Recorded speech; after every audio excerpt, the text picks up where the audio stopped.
Assalamualaikum warahmatullahi wabarakatuh. Salam sejahtera untuk kita semua. Shalom, Om Swastiastu.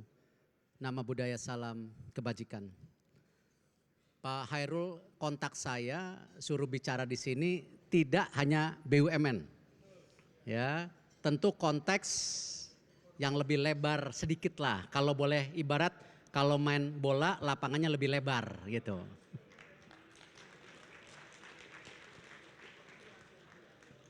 Tentu kalau kita lihat kondisi outlook ekonomi dunia. Saya rasa tadi Bu Sri Mulyani sudah menjelaskan, Pak Menko juga tadi keynote juga menjelaskan konteksnya, ditambah lagi Gubernur BI, OJK, LPS. Saya rasa kalau saya ulang terlalu dalam tidak perlu. Tetapi realitanya seperti di ruangan sini. Bahwa walaupun pemerintah sudah tidak lagi menerapkan PPKM, tapi tadi saya lihat ada beberapa meja masih pakai masker. Artinya apa? Sama. Dalam penanganan COVID hari ini, ada negara yang sudah melenggang pasca COVID, tetapi masih juga ada banyak negara yang terkekang karena kebijakan COVID sebelumnya, bagaimana mereka harus spend uang banyak untuk penanganan COVID, tertekan perdagangannya, belum recover. Ditambah lagi situasi rantai pasok yang sangat berat karena perang. Harga pangan mahal, harga energi mahal banget. Yang akhirnya buat sebagian negara ini menjadi perfect storm. Badai yang sempurna. Kita lihat data-data IMF, kalau tidak salah, itu ada 47 negara yang masuk IMF. Mungkin ini terbesar. Mungkin Pak Purbaya lebih pakam dari saya. Mungkin ini terbanyak. 47 negara masuk IMF. Nah, kondisi kita gimana? Ya memang kalau kita lihat ada beberapa media bicara situasi global, inflasi masih, pertumbuhan baik. Tapi inflasi masih. Tapi Indonesia saya rasa kita harus sepakati kita sudah menuju arah yang benar. Arah bagaimana walaupun ada perfect storm, kita sebagai kapal besar Indonesia kita bisa menghindar. Kita mempunyai nahkoda yang sangat kuat. Terima kasih kepada Bapak Presiden. Dan inilah yang kalau kita lihat konteks kekuatan Indonesia sebagai bangsa dengan adanya sumber daya alam, market yang besar, ini menjadi kekuatan fundamental yang tidak terelakkan. Surplus perdagangan kita 54 billion. Ini tertinggi saya rasa sepanjang sejarah.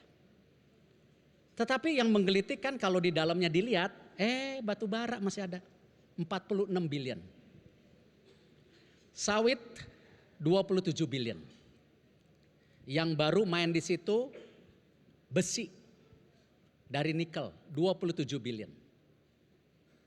Dan itu yang membuat surplus perdagangan kita sama Amerika itu 16,5 triliun kalau nggak salah. Sama China kita minus masih 1,7 billion. Yang dulunya kita itu minusnya hampir berapa? 17-18 billion. Artinya ada fundamental yang kuat. Nah sekarang market nggak usah dipertanyakan. Dengan middle class kita makin besar, kalau tidak salah di tahun 2030 prediksinya 180 juta kalau nggak salah. Dan sekarang sudah hampir 31% middle class kita. Artinya apa? Kita punya kekuatan fundamental yang lain yang terbukti pertumbuhan ekonomi Indonesia salah satunya dari domestic consumption. Itu yang memang kita rasakan hari ini. Kenapa kemarin Bapak Presiden juga bicara, ayo yang namanya izin penyelenggaraan IO Sport, ya jangan sekarang dikasih waktu 2 hari. Ini ada 3.000 event yang ada di Indonesia saat ini, yang ini bisa menjadi stimulus perputaran ekonomi kita selain tentu apa? Investasi, daya beli. Toh di investasi sendiri kita baik. Tahun kemarin tercapai. Dan kalau kita bicara Jawa non Jawa, Presiden sudah bicara apa? Indonesia sentris. Indonesia sentris, di mana sekarang pertumbuhan investasi di luar Jawa juga sangat tinggi. Lalu kembali pasti yakin ini perfect storm yang namanya tornado itu bisa berputar, bisa berubah. Kalau saya tetap kita harus berhati-hati terhadap policy globalisasi. Globalisasi yang akan menentukan apakah pertumbuhan kita tetap seperti hari ini atau kita tersendat. Saya mau tanya dulu mengenai globalisasi. Coba, Pak siapa yang baju hijau? Ayo sini Pak Arif. Kita tes nih. Ayo. Dari mana? HM Sampurna. HM Sampurna. Globalisasi yes or no? Yes. Globalisasi yes. Kenapa? Karena tuntutan zaman dan teknologi. Tuntutan zaman dan teknologi. Itu saja. Oke. Ada yang say no? Ada yang berani bilang no? Ini bukan salah dengan benar ini. Ada yang say no enggak? Globalisasi no. Ada? Ayo, nggak usah takut. Ya, yang namanya cara berpikir itu nggak perlu sama, ya. Nggak ada yang berani no? Ya, kenapa? Ini sahabat saya. Ini bukan gara-gara jatuh main sepeda kan? Iya, salah satunya. Kenapa no? Karena kita lihat macroeconomic condition, geopolitical tension itu sudah semakin meninggi. Jadi negara itu cenderung untuk menutup diri. Kita melihat sumber daya oil, batu bara, semuanya pada meningkat. Jadi ini merupakan satu tantangan yang terbaru ya. Dan kalau kita lihat Indonesia, we are blessed with all the natural resources. Ya, ada minyak, ada batu bara, ada nikel, ada sawit tadi Pak Erik sampaikan. Itu merupakan satu keunggulan daya saing Pak dari sisi a sovereign nation.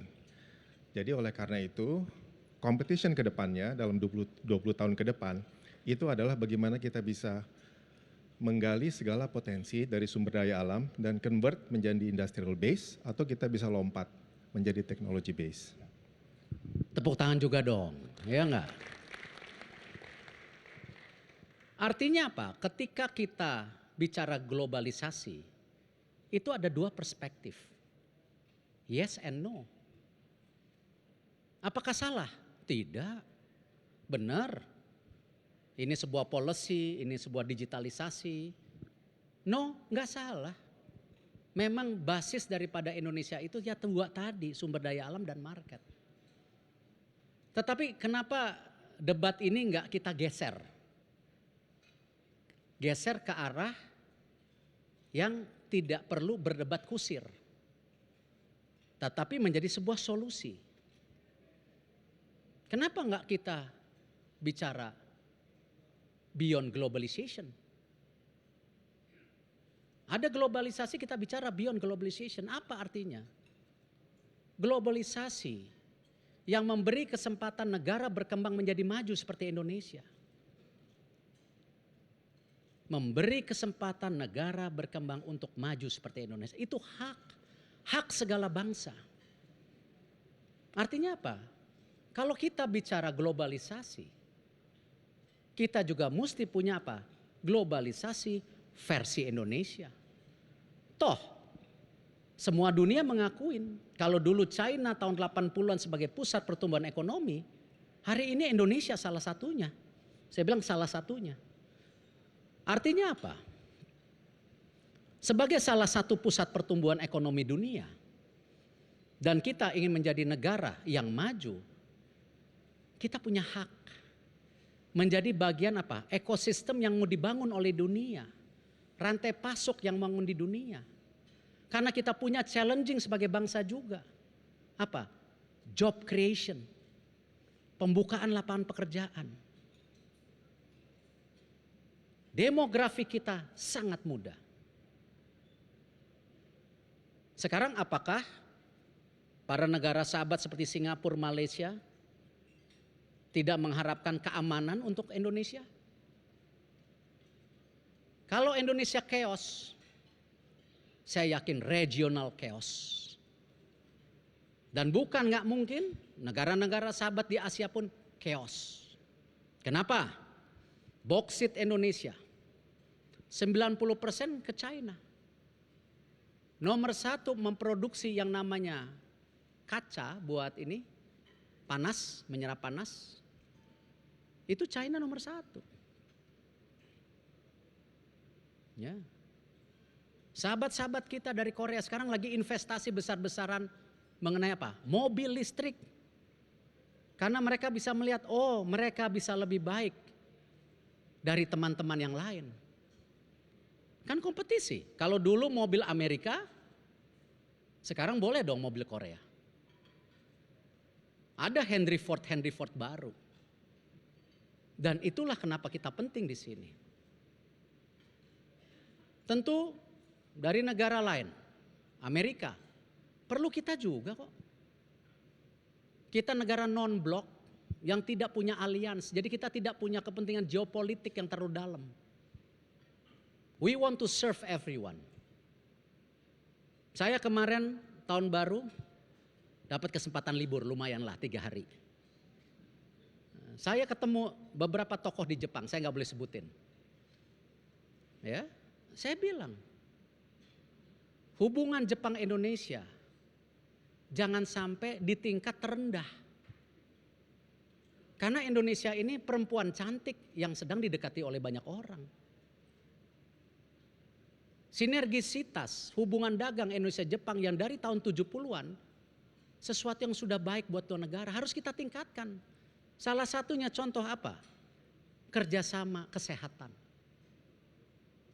Kita masyarakatnya banyak, perlu sistem kesehatan yang baik. Toh di Jepang juga perlu perawat-perawat Indonesia. It's job creation buat kita. Artinya apa? Ada kepentingan-kepentingan untuk negara untuk melakukan transaksi perdagangan. Bukan karena policy globalisasi. Tetapi apakah regionalism antara kita dengan ASEAN, kita dengan Jepang, kita dengan Korea, ataupun kita dengan Belanda. This is yang namanya beyond globalization. Ala Indonesia. Supaya apa? Konteksnya win-win. Kita hanya mengharapkan 2. Negara berkembang jadi maju, masa nggak boleh? Tetapi kita harus memberikan apa? Kesempatan kerja buat generasi muda Indonesia. Toh semua negara butuh keamanan, butuh Indonesia yang aman, butuh Indonesia yang berkembang. Ini yang kita harus diskusikan. Ekosistem Indonesia harus menjadi bagian penting. Tadi kita bicara konteks apa? Energi. Kita harus punya ketahanan energi untuk 280 juta bangsa Indonesia. Situasi hari ini kita salah satu pengimpor BBM. Dan saya yakin makin hari makin besar. Makin hari makin besar. Tidak hanya untuk konsumsi, kita traveling, naik mobil, apa semua. Untuk logistik. Tetapi apa? Ada isu yang berat juga. Petrochemical kita perlu yang namanya nafta. Itu dari minyak juga. Dengan meningkatnya industri obat-obatan, industri pakaian, jangan kaget kalau impor kita bisa double dan triple dari hari ini. Siap nggak kita? Belum tentu. Untung saja Allah Subhanahu wa Ta'ala memberikan Indonesia sesuatu yang sempurna. Kita punya nikel, kita punya apa? Tanah yang subur. Untuk apa? BBM nabati. Artinya apa? Kalau kebutuhan BBM ini kita bisa intervensi melalui sebuah ekosistem yang bersama, bukan berbeda, ya, jangan ngelihat hanya nabati dan EV baterainya, tapi sebuah solusi komprehensif. Toh nggak mungkin ini Indonesia sendiri yang bangun. Kita perlu partner-partner, baik dari private sector, baik dari international partner, BUMN, untuk membangun ekosistem Indonesia yang butuhkan. Kita sukses nikel ke baja. Turunan berikutnya apa? Baterai. Kadang-kadang orang konteksnya mikir, oh Indonesia mau menguasai baterai. Salah. Kita mau survive dulu di bangsa ini. Karena ada isu BBM import yang sangat tinggi. Artinya apa? Kalau kita ingin menjadi salah satu supply chain buat motor mobil listrik yang jelas-jelas Indonesia salah satu pangsa pasar mobil terbesar di Asia Tenggara, kita punya hak itu. Kita punya hak itu. Kita bukan mau ambil semua, kita punya hak itu.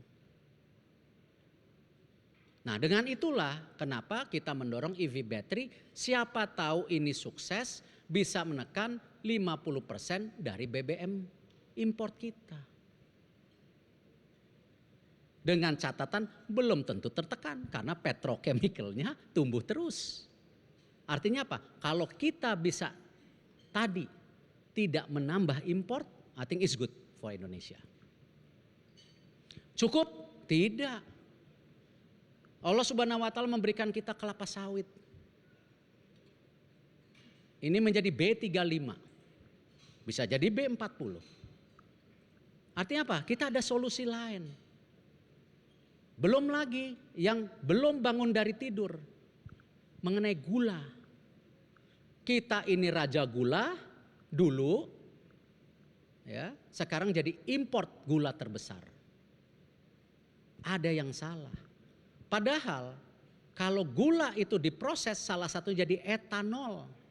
1 juta lahan tebu equal to 2,6 juta kalau nggak salah bioetanol. Menghemat puluhan miliar nanti. Kalau sampai 5 juta. Itu kurang lebih 10 miliar lebih. Artinya apa? It's a perfect combination. Kita ada nikel, ada BBM nabati. Untuk apa? Mengurangi tekanan import. Siapa partner kita? Kita terbuka. BUMN punya Indonesia Bartek Corporation yang kita kerjasama dengan CATL, salah satu the biggest player. Kita partner dengan LG. Private sector juga masuk saya dengar. Salah satu deal yang akan dilakukan oleh Bapak Presiden nanti ke Jerman pada Hannover Messe, satu-satunya Pak, Jerman mau bangun di sini, BASF bersama Volkswagen. Ford sudah. Artinya apa? Kita tidak melihat siapa mereka. Industri sawit, private sector sudah bermain luar biasa. BUMN hanya 3%. BUMN marah? Enggak. Cuman kita ngingetin. BUMN juga bisa bangun dari tidur. Kalau harga minyak goreng tidak selesai-selesai. Nah, karena itu kita akan mendorong nanti konsolidasi tanah BUMN yang ada di PTPN dengan namanya Palmco, 600.000 hektar. Will be the biggest. Lebih besar dari Sime Darby, lebih besar dari Golden Agri. Tapi bukan berarti kita mau motong swasta, bukan. Ayo kita kerja sama-sama. Kenapa? Niatnya kita untuk memastikan minyak goreng ada buat di rakyat. Kita memastikan kalau swasta keberatan buat bioetanol, kita buat B35. Nah, swasta silakan. Bikin industri turunan apa? Make up. Nah, make up boleh, kan turunannya dari kelapa sawit. Atau industri apapun. Artinya apa? Ekosistem. Industri gula, kita berpartner dengan Brazil. Kita akan buka 1 juta hektar. Brazil kita invite. Artinya inilah ekosistem yang kita sebagai negara tentu non-blok, punya market yang terbuka, tapi tetap kita punya kepentingan nasional. Toh kepentingan nasional kita untuk apa? Para sahabat negara tetangga juga, bukan hanya untuk kita. Ekosistem menjadi harga mati kalau tidak mau kita kena perfect storm. Ekosistem Indonesia. Beyond globalization ala Indonesia dengan semua strategic partner yang percaya akan pertumbuhan ekonomi Indonesia. Ayo bangun Indonesia. Ayo ciptakan win-win solution. Toh kita bisa menjadi supply chains untuk dunia. Ada yang mau beli kelapa sawit, kita supply. Seperti ketika negara EU against kelapa sawit, Switzerland dukung kelapa sawit. Artinya apa? Ada konteks kebersamaan Swiss dan Indonesia. Mungkin EU-nya berbeda. Tapi kalau barter listrik ini kuping, Jerman, Inggris akan datang ke sini. Tidak mungkin inovasi tidak menjadi solusi. Tidak mungkin digital tidak jadi solusi. Itu yang kita lakukan. Ini yang hari ini. Apakah kita cukup? Tidak. Karena itu kemarin alhamdulillah kita kerjasama sama OJK. Kita kerjasama sama bursa. Untuk apa? Carbon trade. Kita punya hutan 120 juta hektar. Brazil 490 juta. Artinya apa? Sebagai paru-paru dunia, kita punya hak menjaga hutan kita, penghijauan kita untuk anak cucu kita. Dunia juga perlu kita. Kalau dunia perlu kita, beri dong kesempatan kita jaga negara kita. Beri dong kesempatan kita merawat hutan kita. Bukan sebagai carbon trade yang dijual ke orang lain, kita hanya dapat 2-3 dolar, di trade 11 dolar. 50-50 is fair. Nah tetapi kita nggak ngeluh ketika apa? Pemerintah sekarang mendorong. Saya tahu Pak Jokowi mendorong. Kerjasama apa? Kita, Brazil, Kongo. Siapa tahu bisa jadi OPEC-nya hutan. Kalau ada minyak ini OPEC-nya hutan. It's a solution for everyone. Daripada carbon trade ini juga jadi apa? Benda-benda atau trade yang gray area. Dengan sistem kripto, dengan lain-lainnya. It's not a win-win. Nah karena itu kemarin kita dorong kerjasama. Ya, ID survei ya, menjadi sertifikasi untuk karbon di Indonesia. Dan kita nggak mau banyak omong, kita dorong 7 BUMN untuk segera kolaborasi. Ada Pertamina, ada Mind ID, ada PLN, dan ada teman-teman perhutani karena memang punya hutan. Daripada perhutani ditebang, ya kita jaga karena itu karbon. Kita lakukan duluan BUMN.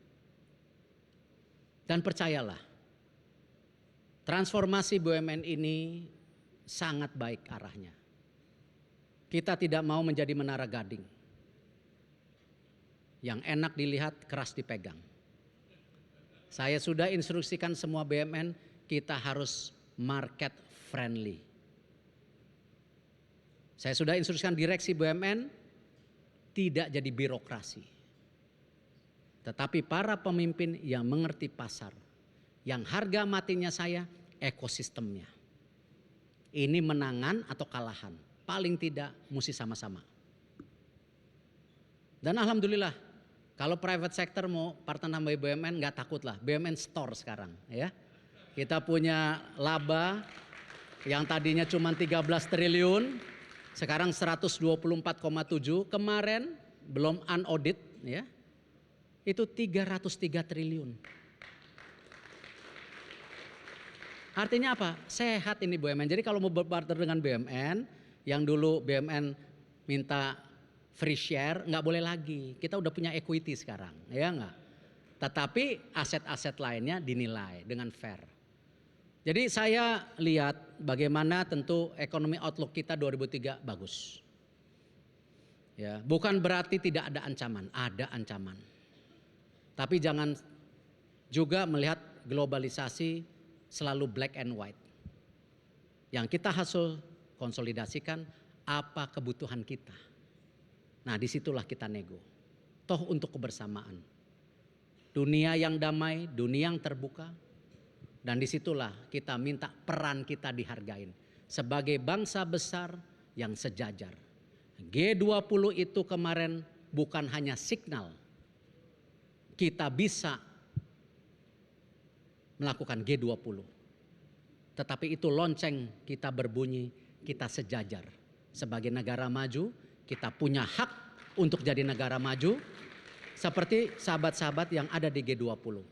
Dengan konsekuensi yang terpenting apa? Kesejahteraan bangsa kita. Dengan kolaborasi dengan pihak-pihak yang percaya kepada Indonesia. Wassalamualaikum warahmatullahi wabarakatuh.